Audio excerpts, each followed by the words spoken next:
முதல்ல வந்து சில நியமங்கள் இருக்குது. முதல்ல நியமங்கள்னால் என்ன அப்படின்னா, ஒரு காரியத்தை சரிவர அந்த நேரத்துலையும் அந்த காலத்துலேயும் செய்யணும் அப்படின்னு நினைக்கிறது பேர் தான் நியமனம்.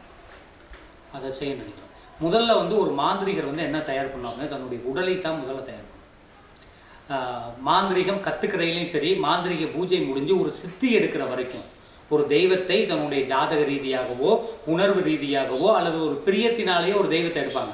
இப்போ சில பேர் என்ன பண்ணுவாங்க அப்படின்னா, ஒரு தெய்வம் வந்து எனக்கு இந்த தெய்வத்து மேலே ஈடுபாடு அதிகமாக இருக்குது, அந்த தெய்வத்தை தான் நான் வழிபாடு பண்ணணும்னு நினைக்கிறேன், அதுக்கான வழிபாட்டு முறையில் சொல்லுங்கன்னு சொல்லி சில பேர் வருவாங்க.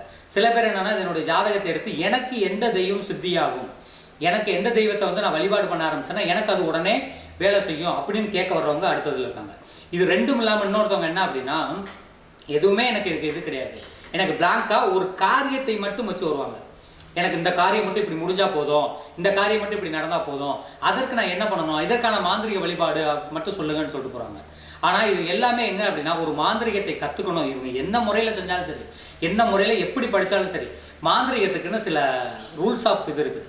அந்த ரூல்ஸ் ஆஃபில் வந்து ஃபஸ்ட்டு என்ன அப்படின்னா, உடல் 3 நாட்கள் வந்து உணவு எடுத்துக்கக்கூடாது.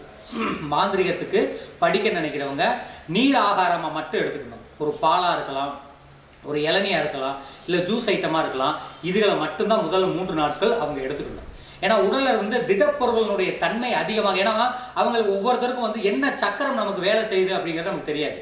உடல் ரீதியாக அந்த உடல் வந்து ரொம்ப லேசாக இருக்கிறது வந்து அந்த டைமில் தான் வந்து அவங்க பூஜை பண்ணையில், அவங்க விஷயங்கள் வந்து பேசல, மந்திர உச்சாடனம் செய்யலை, அந்த மாந்திரிக பூஜையில் ஈடுபடையில் அவங்களுக்கு அந்த எந்த சக்கரம் வேலை செய்யுது அப்படிங்கிறத வந்து நம்ம உடல் வந்து ரொம்ப ஒரு அமைதியான ஒரு சூழ்நிலையில் இருக்கிறதும் சரி இருக்கணும். இப்போ திட உணவுகள் வந்து அதிகமாக வந்து நம்ம ஒரு சாப்பாடு சாப்பிட்றது, ஒரு காய்கறிகள் அதிகமாக சாப்பிட்றது, இந்த மாதிரி பண்ண ஒரு மாமிசம் சாப்பிடல என்ன ஆகும் அப்படின்னா, எந்த சக்கரம் வேலை செய்யுது அப்படிங்கிறது வந்து அவங்களே உணர முடியாது.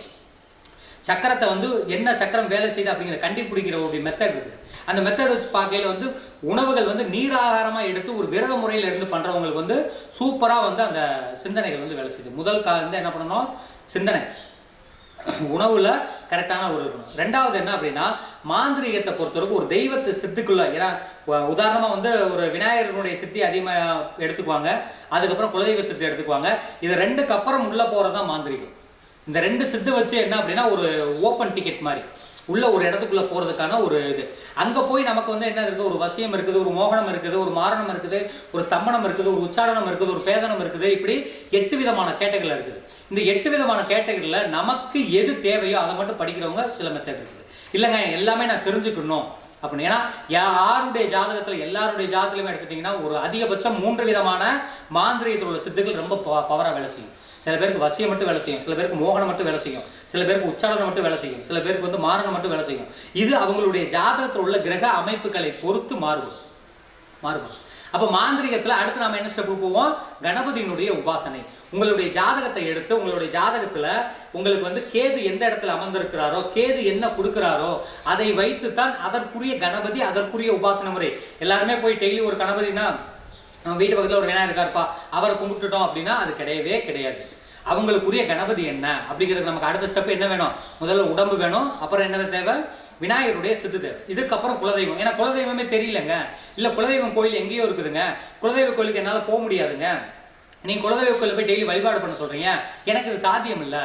அல்லது நான் வந்து திருமணமாகி நான் வந்துட்டேன், என்னுடைய கணவருடைய தெய்வம் தானே இப்போ எனக்கு தெய்வம், அந்த தெய்வத்தை போய் என்னால் கும்பிட முடியாது, நாங்கள் விவாகரத்தில் இருக்கிறோம், நாங்கள் வந்து பிரச்சனையில் இருக்கிறோம், இல்லை நான் அந்த கணவர்லேருந்து வேறொரு கணவர் திருமணமாகி வந்துட்டேன், எனக்கு எந்த தெய்வத்தை கும்பிட்றது இப்படிங்கிற குழப்பம் இருக்கிறது வந்து முதலில் வந்து ஒரு தீர்வு என்ன அப்படின்னா, குலதெய்வத்தை நீங்கள் நேரில் தான் போய் வழிபாடு பண்ணணும் அப்படிங்கிறது கிடையாது.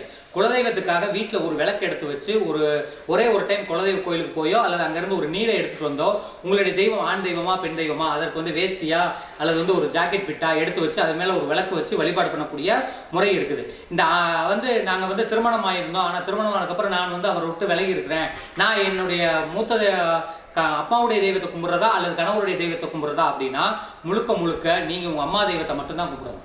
கணவரோடு இல்லறை வாழ்க்கை நடத்தக்கூடியவங்க மட்டும்தான் கணவருடைய தெய்வத்தை வழிபாடு செய்யணும். அதை விட்டு நம்ம விலகி வந்துட்டோம் அப்படின்னா நாம் அதை பற்றி அவங்களுடைய தெய்வத்தை வழிபாடு பண்ண வேண்டிய அவசியம் இல்லை, அதற்கான முறைகளை கையாள வேண்டிய அவசியம் இல்லை. அப்போ இந்த தெய்வ விளையாட்டுக்கு அப்போ ரெண்டுக்கு இப்போ 3 கேட்டகரியில் நீங்கள் வந்துடுங்க. முதல்ல உடம்பு, அப்புறம் வந்து விநாயகருடைய வழிபாட்டு முறை, அதுக்கப்புறம் என்ன பண்ணுறீங்க நீங்கள் குலதெய்வத்தினுடைய. இந்த 3 கேட்டகரி நீங்கள் சரிவர வந்ததுக்கப்புறம் தான் நீங்கள் அஷ்டகர்மத்துக்குள்ளே, அந்த அஷ்டகர்மம்னு சொல்லக்கூடிய மாந்திரிகத்துக்குள்ளே நீங்கள் அடி எடுத்து வைக்கவே முடியும். அந்த அடி எடுத்து வைக்கல நீங்கள் என்ன அப்படின்னா ஏதாவது ஒரு ஆடையை மட்டும் நீங்கள் வந்து ஒரு கலர் ஆஃப் ஆடையை மட்டும்தான் நீங்கள் அந்த சித்து முடிகிற வரைக்கும் பயன்படுத்தணும். ஒரு ரெட்டா ஒயிட்டா அது என்ன கலரோ அது உங்களுக்கு ஜாதகத்திலையும் உங்களுடைய குரு உபதேசம் மூலயமாக கிடைக்கக்கூடிய அது மட்டும்தான் இருக்கும். நீங்கள் எப்போ கிளாஸுக்குள்ளோ அந்த இது முடியிருந்துட்டீங்க, நான் கிளாஸுக்கு வரையில் மட்டும் அதை பண்ணிக்கிறேன் அப்படிங்கிறதுல. ஆனால் நான் ஒரு இடத்துல வேலை பார்க்குறேங்க, நான் பண்ணுறேன் அப்படின்னா கண்டிப்பான முறையில் நீங்கள் பூஜை பண்ணுற நேரங்களில் மாற்றிக்கணும். பூஜை பண்ணுற நேரங்களில், வகுப்பு நடக்கிற நேரத்தில் அந்த ஆடையில் மட்டும்தான் அவங்க பண்ணணும். அதுக்கப்புறம் வந்து அதற்கான உணவு முறை இருக்குது. சைவ உணவு முறையில் நீராகாரம் அதிகமாக எடுத்துக்கொள்றதா, காய்கறிகள் அதிகமாக எடுத்துக்கொள்றதா, கீரை ஐட்டங்கள் அதிகமாக எடுத்துக்கொள்றதா, இப்படிங்கிற முறை இருக்குது. இதை அதுக்கடுத்து ஃபாலோ பண்ணணும். இதை ஃபாலோ பண்ணதுக்கப்புறம் தான் ஒரு கேட்டகரிக்குள்ளே நீங்கள் வந்து மாந்திரிகம் படிக்கிறதுக்குள்ளே நுழைய முடியும். இந்த மாந்திரிகம் படிக்கிறதுல வசியம் நீங்கள் எடுத்து பண்ணுறீங்க, வசியம் மட்டும் எடுத்து படிக்கிறீங்கன்னா ஒரு வசியத்தில் என்னென்ன இருக்குது அப்படின்னா ஒரு ஆண் பெண் வசியம், ஒரு கணவன் மனைவி குணான வசியம். 2 பேர் இருக்கிறாங்க, இவங்க 2 பேரும் எந்த தொடர்பும் இல்லாமல் இருக்காங்க, ஆனால் இவங்க 2 பேரும் வாழ்க்கையில் இணைஞ்சா நல்லா இருக்கும்னு இவங்களுடைய பெற்றவங்க விரும்புகிறாங்க அப்படின்னா அவங்களுக்கான வசியத்தன்மை ஏற்படுத்தலாம். இது எல்லாமே அவங்களுடைய ஜாதகத்தின் அடிப்படையில் தான் நம்ம முடிவு பண்ணோம். மாந்திரிகம் படிக்கிறதுக்கு என்ன அப்படின்னா முதல்ல நம்ம இது வரைக்கும் எப்படி பண்ணிட்டு இருக்கோம் அப்படின்னா 2 வகுப்பு வந்து ஆன்லைன் வகுப்பு. முதல் ஸ்டார்டிங்கில் இந்த 2 வகுப்பில் என்ன இருக்கும் அப்படின்னா ஒருவருடைய ஜாதக கட்டம் வைத்து அந்த கட்டத்தில் அவருக்கு முதல்ல என்ன வேலை செய்யும், மாந்திரிகம் வரும், மாந்திரிகம் எப்படி வரும், மாந்திரிகம் வர்றது அப்படின்னா நம்ம சொன்ன மாதிரி அந்த 3 கேட்டகரியில் அவருக்கு என்ன கேட்டகரியில் ஒர்க் ஆகும் இப்படிங்கிறத தெரிஞ்சுக்கணும். இப்படிங்க தெரிஞ்சுக்கிட்டு இதை மட்டும் எடுத்து நீங்கள் படித்தா போதும், இந்த கேட்டகரி மட்டும் படித்தா போதும் இப்படிங்கிறதும். ஒரு மாந்திரிகத்தில் என்னென்ன செய்ய முடியும், இதில் மாந்திரிகத்தில் மூலிகை வழிபாடு இருக்குது, மை வழிபாடு இருக்குது, அதற்கடுத்து மந்திர வழிபாடு இருக்குது, எந்திர வழிபாடு இருக்குது. சில பேர் பார்த்தீங்கன்னா எந்திரம் பண்ணி தாயத்தை மட்டும் கொடுத்து வழிபாடு பண்ண சொல்லுவாங்க. சில பேர் மூலிகையில் கொடுத்து அதை தாயத்துக்குள்ள அடைச்சி இந்த மூலிகை வச்சு பண்ணணும்னு சொல்லுவாங்க. நம்மளே இதுக்கு முன்னாடி என்ன பண்ணோம் அப்படின்னா ஒரு மூலிகையை ரெடி பண்ணி அந்த மூலிகையை வந்து ஒரு விதை பந்துகளாக தயார் பண்ணி அவங்க வீட்டில் வச்சு வளர்க்க சொல்லுவோம். அது வளர வளர வளர அவங்க வீட்டில் வந்து அந்த எனர்ஜியில் கன்வெர்ட் பண்ணி இருக்கும். நீங்கள் எந்த வகை மாந்திரியத்துக்கு போனாலும் அது சொல்லக்கூடியது ஒரே ஒரு மேட்டர் தான், எனர்ஜி. அந்த ஆராசக்தி, அந்த ஆராசக்தியை நாம எப்படி எடுக்கிறோம், நாம எப்படி கொடுக்குறோம் அப்படிங்கிற பொறுத்து தான் மாந்திரிகம் எல்லாத்துக்கும் வேலை செய்யும். சில இடத்துல பலி கொடுத்து பண்ண வேண்டியிருக்கும், சில இடத்துல மை பிரயோகம் பண்ண வேண்டியிருக்கும். இது எல்லாமே என்னென்ன கேட்டகரி, இந்த கேட்டகரியில் நம்ம எப்படி பயணம் பண்ணணும். எல்லா விதமான மாந்திரியத்திலுக்கும்னா இப்போ கடவுள்களை எப்படி 4 வகையாக பிரிச்சிருக்கிறாங்க, கருமுறை, திருமுறை, உருமுறை, இப்படி முறையில் வந்து ஒரு 4 முறையாக நம்ம பிரிச்சிருக்காங்க. கருமுறை என்பது உயிர் பலியை மட்டும் வைத்து வழிபாடு பண்ணக்கூடிய தெய்வம் இருக்குது. தருமுறை அப்படிங்கிறது தாவரங்களை மட்டும் வச்சு ஒரு தாவரத்தை ஒரு மூலிகைகளை வச்சு மட்டும் எடுத்து செய்யக்கூடிய முறை ஒன்று இருக்குது. அதுக்கடுத்து குருமுறை என்பது குருவினுடைய உபதேசத்தின் மூலமாக, மந்திரத்தின் மூலமாக ஒரு மந்திரம் எப்படி வேலை செய்யும், ஒரு மந்திரத்தினுடைய விஷயம் எப்படி வேலை செய்யும், ஒரு எந்திரம் எப்படி வேலை செய்யும், இது நம்மளுடைய குருமார்கள் வழிபாடு செய்து சொல்லக்கூடிய முறைகளை மட்டும் வழிபட குருவினுடைய உபதேசம் மூலமாக ஒரு தீட்சை மூலமாக ஒரு தீட்சை எடுத்து அந்த தீட்சை மூலமாக நம்ம இப்படிலாம் பண்ணணும், இப்படிலாம் செய்யணும். அவருடைய நாமம் மட்டும்தான் வேத வாக்கு.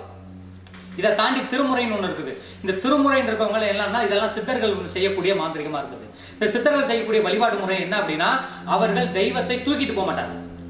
ஒரு தெய்வம் இருக்குது, ஒரு சிலையா இருக்கிறாங்க, ஒரு பொருளா வச்சிருக்காங்க அப்படின்னா அவங்க தூக்கிட்டு போக மாட்டாங்க. ஒரு இடத்துக்கு போவாங்க, அந்த இடத்துல உட்காருவாங்க, அந்த இடத்துல ஒரு இருக்கிற பொருட்களை எடுத்து அதை தெய்வமாக உருவகம் செய்து அந்த தெய்வத்திற்கான பிரணவம் சக்தி, அதற்கான ஞான சக்தி, இச்சா சக்தி, கிரியா சக்தி, இந்த சக்திகளை உண்டு செய்து அந்த இடத்துல வழிபாடு செஞ்சு போவாங்க. நான் சமீபத்தில் கூட ஒரு இடத்துல படித்தேன்னா போகர் வந்து பழனிமலைக்கு வழிபாடு செய்யறதுக்கு போகிறதுக்கான அந்த நேரத்துக்கு அவரால் அந்த நேரம் போக முடியல. அந்த போகிறதுக்கான நேரத்துக்கு வந்து பார்த்தீங்க அப்படின்னா போகிற வழியில் ஒட்டச்சத்திரம் பக்கத்தில் ஒரு இது அந்த இடத்துல வந்து நின்று அவர் வந்து என்ன பண்ணுறாரு அப்படின்னா அந்த சூட்சமமான நேரத்துக்கு, ஏன்னா எந்த தெய்வத்துக்கு வழிபாட்டுக்குரிய நேரம்னு ஒன்று இருக்குது, அந்த இடத்துல அந்த தெய்வத்தினுடைய சக்தி அதிகமாக இருக்கும் அந்த நேரத்தில். அப்போ அந்த தெய்வத்தை வழிபாடு பண்ணணும். அப்போ போய் வந்து அதை வழிபாடு பண்ண போகிறதுல டைம் ஆயிடுச்சுன்னு இவ்வளோ தூரம் இருக்குது, நம்ம எப்படி போகிறதுன்னு நின்னோடனே அவர் என்ன பண்ணுவார் அப்படின்னா அவருடைய உபாசனை தெய்வம் வந்து காளி. அந்த காளியை வந்து என்ன பண்ணாருன்னா நின்ன இடத்துல வந்து ஒரு பாறையை வச்சு கூப்பிட்டார், கன்னி வாடி அப்படின்னு சொல்லி அவர் வந்து அந்த தெய்வத்தை பேர் சொல்லி கூப்பிட்டார். அதுதான் இப்போ இருக்க ஊர் கன்னிவாடி. அந்த இடம் பேர் தான் இன்னமும் புராணத்தில் அந்த பழைய காலத்தில் அதை எழுதி வச்சிருக்காங்க, அந்த பிரயோகம் செய்யப்பட்ட ஊர். அப்போ அவர் ஏன் வந்து ஒரு சிலையை தூக்கிட்டு போகல, அவர் வழிபாடு செய்யக்கூடிய போகிற இடம் வேறையா இருந்துச்சு. ஆனால் அவர் அந்த நேரத்தில் பண்ண முடியல, அந்த நேரத்தில் செய்ய முடியலன்னு இருந்த இடத்துல அந்த தெய்வத்தை வர வைத்து அந்த தெய்வத்திற்கான ரூபம் கொடுத்து பண்ணாங்க. அப்படி வந்த அம்மன் இங்கே இன்னும் ராஜகாளி அம்மனாக அந்த இடத்துல வச்சு வழிபாடு பண்ணுறாங்க. அந்த இடத்துல வழிபாடு பண்ணிட்டு இருக்காங்க. அப்போ இதுல இருந்து நமக்கு என்ன புரிஞ்சுக்கிறோம் அப்படின்னா, ஒரு தெய்வத்திற்கான நேரம் ரொம்ப முக்கியம். ஒரு சம்பவம் நடந்ததுன்னா அந்த சம்பவத்தில் நமக்கான மாந்திரிக விஷயங்கள் என்னென்ன இருக்குங்கிறது தெரிஞ்சுக்கணும். இதை படிச்ச உடனே நமக்கு என்ன தோணுது, நமக்கு என்ன விஷயம் தோணுது அப்படின்னா, எங்கும் ஒரு தெய்வத்தை ஸ்தாபிக்கலாம், எந்த இடத்திலும் ஒரு தெய்வத்தை வர வச்சு நம்ம வழிபாடு செய்யறதுக்குண்டான பலன்கள், அதற்கான பவர் நமக்கு எங்க இருக்கணும்? நம்மளுடைய உடம்புல இருக்கணும், நம்மளுடைய மனசுல இருக்கணும், நம்மளுடைய வார்த்தை. அவர் வார்த்தைக்கு செவிதாய்த்து ஒரு தாய் இறங்கி வரா அப்படின்னா அவருடைய வார்த்தை எவ்வளவு பவர். அந்த தெய்வத்திற்கும் அவருக்குமான லிங்க் என்ன இருக்குது? இதைத்தான் உபாசனை தெய்வம்னு சொல்லுவோம்.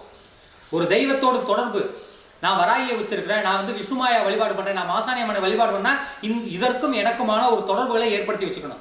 அந்த தெய்வத்திற்கு கொடுத்த நாமாவளி, அந்த தெய்வத்துக்கு கொடுத்த மந்திரங்கள், அந்த தெய்வத்தை வந்து எப்படி பிரயோகம் பண்ணணும், அந்த தெய்வத்துக்குரிய சாப்பாடு எப்படி நம்ம வச்சிருக்கணும், அந்த தெய்வத்துக்குரிய மந்திரங்கள் எப்படி இருக்கணும், சிந்தனையிலும் பொருளையும் ரத்தத்திலையும் ஊறி போயிருக்கணும். நீங்க வந்து ஒரு மாந்திரியத்துக்குள்ள வர்றீங்க, ஒரு மாந்திரியம் படிக்க வர்றீங்க அப்படின்னா ஒரு மாந்திரியத்துக்குரிய முதல்ல அந்த மூல மந்திரம், ஒரு தெய்வத்தை ஒரு விநாயகருக்குரிய மூல மந்திரம் எடுக்கிறோம். நான் உச்சிஷ்ட கணபதியினுடைய சிந்தனை எல்லாமே இருக்கும். அது எப்பயுமே என்ன காரியம் செஞ்சாலும் சரி, நம்ம எப்படி உட்கார்ந்தா ஏதாவது காலில் அடிபட்ட அம்மா அப்பான்னு சொல்ற மாதிரி அந்த அம்மா அப்பான்ற வாயில கூட வராது.